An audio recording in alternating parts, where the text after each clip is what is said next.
Private Marcus Webb tripped over his own boots during the battalion formation again. The laughter rippled through the ranks, not cruel, just the casual amusement that came with watching someone who seemed to trip over air itself.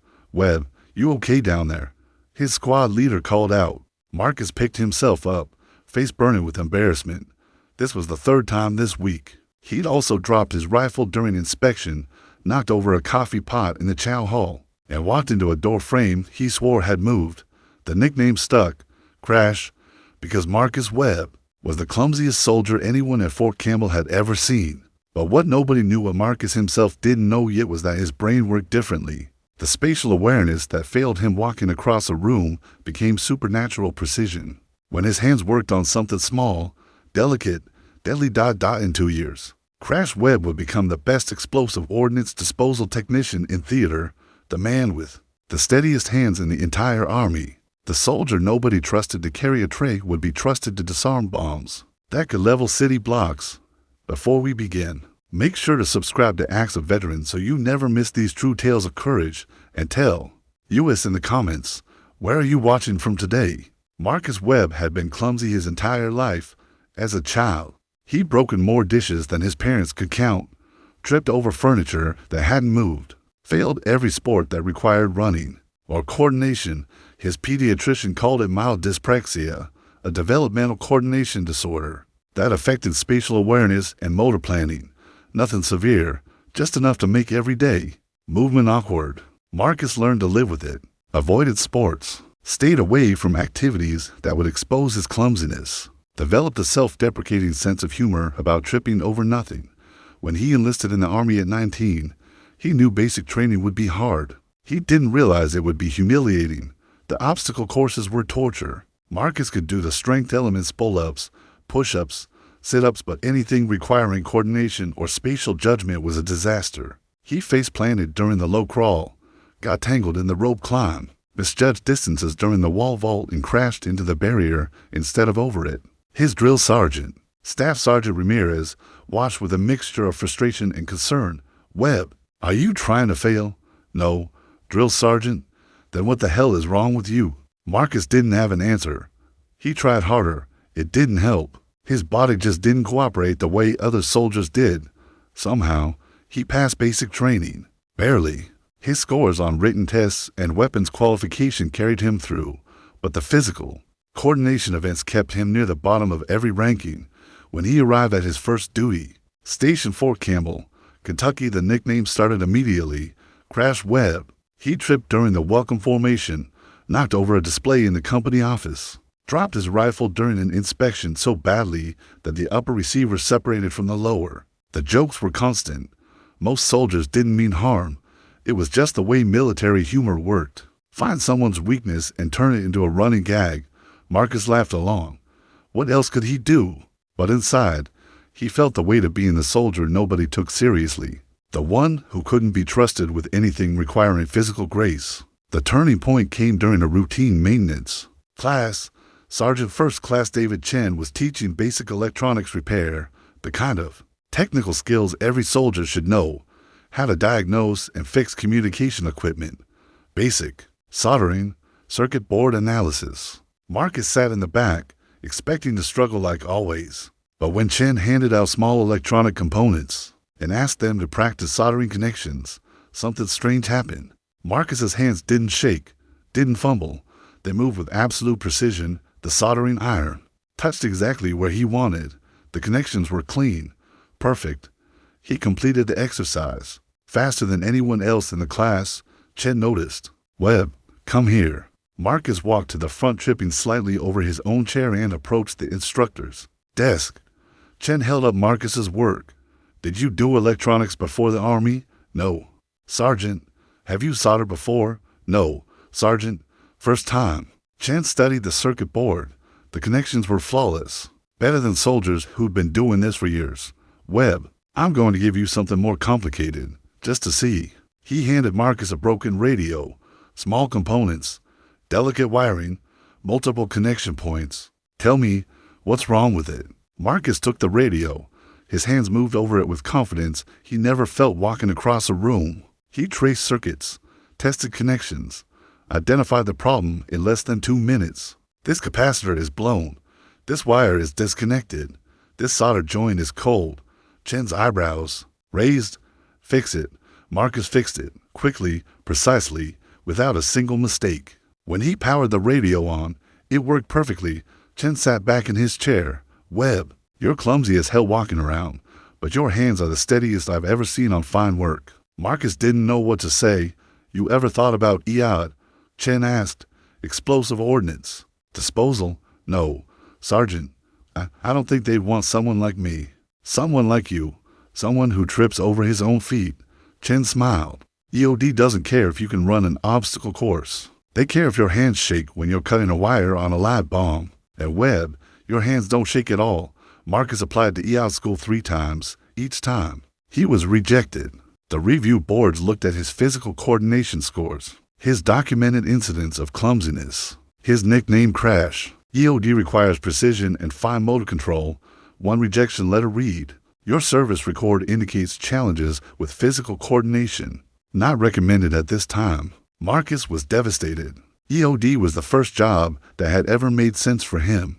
The first place where his one strength, his steady hands on delicate work would actually matter. But nobody would give him a chance. Then came deployment. Marcus's unit deployed to Kandahar province, Afghanistan. He was assigned to logistics, supply management, inventory control, safe work that kept him away from situations where his clumsiness could get someone hurt. He accepted it. Better to be useful somewhere than useless everywhere. The EOD team at Fog Lightning was small, 3 technicians led by Staff Sergeant Amy Cordero. They handled every roadside bomb, suspicious package, and explosive threat in the region. Marcus watched them work with a mixture of admiration and envy. That was the job he'd wanted, the job he'd been denied. Then, during a routine convoy escort in November, everything changed. The convoy hit an IED. The explosion flipped one of the vehicles, wounded 3 soldiers, and exposed a secondary device buried in the road ahead. The EOD team was called immediately. Cordero and her techs arrived, assessed the situation, and began the render-safe procedure. Marcus was part of the security element, watching from a safe distance while the EOD techs worked. Cordero was halfway through disabling the device when another explosion rocked the area. Not the bomb they were working on, a separate IED dot hidden, triggered by the EOD team's movement. The blast was catastrophic. One EOD tech was killed instantly. The other was severely wounded. Cordero took shrapnel to the leg, but survived.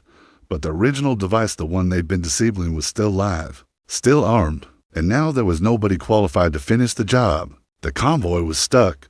The wounded needed medevac, but the helicopter couldn't land with a live bomb on the LZ. Cordero, bleeding and in pain, tried to crawl back to the device. I can finish it, she said through gritted teeth. The platoon leader stopped her. Sergeant, you can't walk. You can't reach the device. We need another option. There is no other option. I'm the only EOD tech left functional. Marcus heard himself speak before he could stop. I can do it. Everyone turned to look at him. What? The platoon leader said. I can disable it. I know the procedures. I've studied EOD manuals for 2 years. I applied 3 times. Webb, you're not EOD qualified. I know, but Sergeant Cordero can talk me through it. I have steady hands. I can do this. Cordero stared at him, then looked at the live bomb, then at her wounded team. Lieutenant, he's our only option. If we wait for another EOD team, that bomb could detonate, or the enemy could trigger it remotely. The platoon leader wrestled with the decision. Then nodded. Cordero, you talk him through it. Webb, if you're not 100% sure about any step, you stop. Understood? Yes, sir. Marcus walked toward the bomb. His heart was pounding. His legs felt weak. He tripped once on the uneven ground and caught himself. But when he knelt beside the device and saw the wires, the circuit boards, the pressure plates, his hands became absolutely steady. Cordero's voice came through his radio headset. Webb, describe what you see. Marcus described it. Every component, every connection. His voice was calm. Clinical, like he was narrating a training scenario. Okay, Cordero said, you're looking at a command wire IED with a pressure backup. You need to neutralize the pressure switch first. There's a yellow wire connected to the switch. Do you see it? I see it. That wire needs to be cut, but not until you've confirmed there's no anti-handling. Device attached to it. Check for secondary wires, small, thin, they'll be hard to see. Marcus checked. His eyes scanned every millimeter of the device. He found the secondary wire. A hair-thin tripwire designed to detonate the bomb if someone tried to disarm it. I see the anti-handling device. Good. You need to disconnect it first. Carefully. Don't pull. Don't twist. Just lift the connection straight up. Marcus's hands moved. Slow. Precise. He lifted. The connection is separated cleanly. Done. Now cut the yellow wire. Marcus pulled out his wire cutters. Positioned them around the yellow wire. His hands didn't shake. Not even slightly. He cut. Nothing happened. The bomb stayed silent. Good, Cordero said.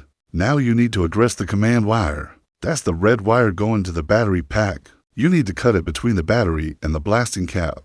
Not too close to either end. Marcus found the red wire, traced it from the battery to the explosive charge, positioned his cutters in the middle. Cut. Still nothing. Device is safe, Cordero said, her voice carrying relief. Webb, you just rendered safe your first side. Marcus sat back on his heels. His legs were shaking. Now, his whole body was shaking, but his hands were still steady. The medevac landed 10 minutes later. The wounded were evacuated. Cordero was treated and stabilized before they loaded her onto the helicopter. She grabbed Marcus's arm. Webb, I'm writing you a letter of recommendation. You're going to EOD school, and I'm going to McDam. Sure they don't reject you again.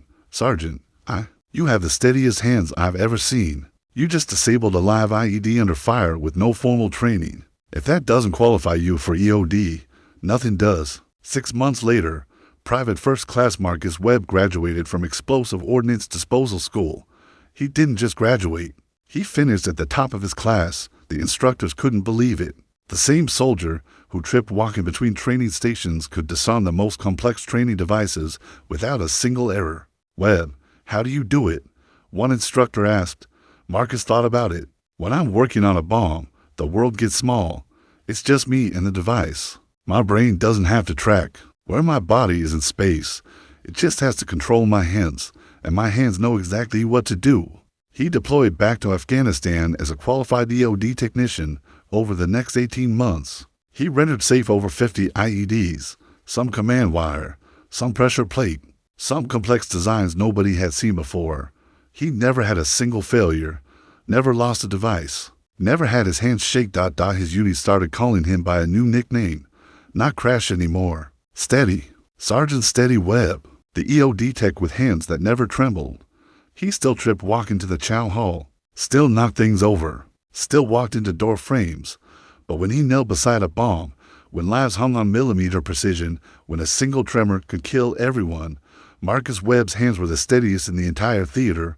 One day, a young soldier approached him after a successful render-safe procedure. Sergeant Webb, can I ask you something? Go ahead.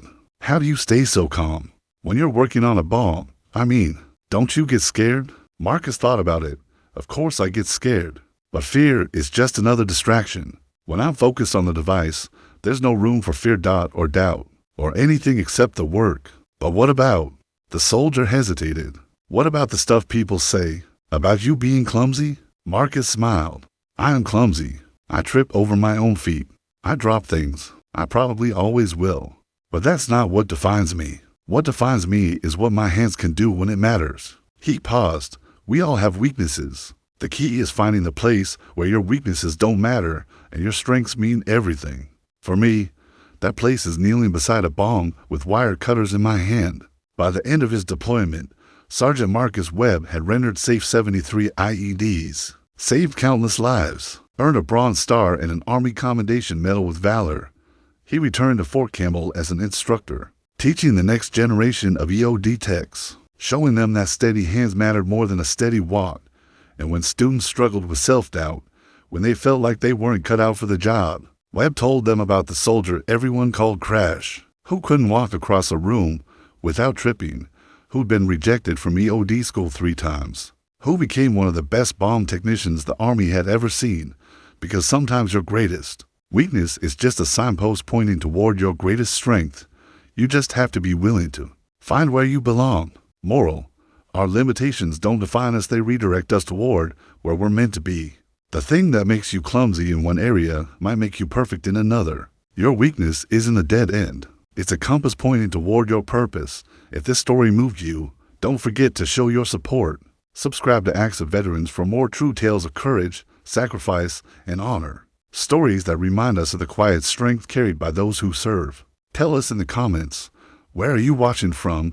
We love seeing how far these stories reach. Until next time, stay safe, stay strong, and never forget the heroes among us.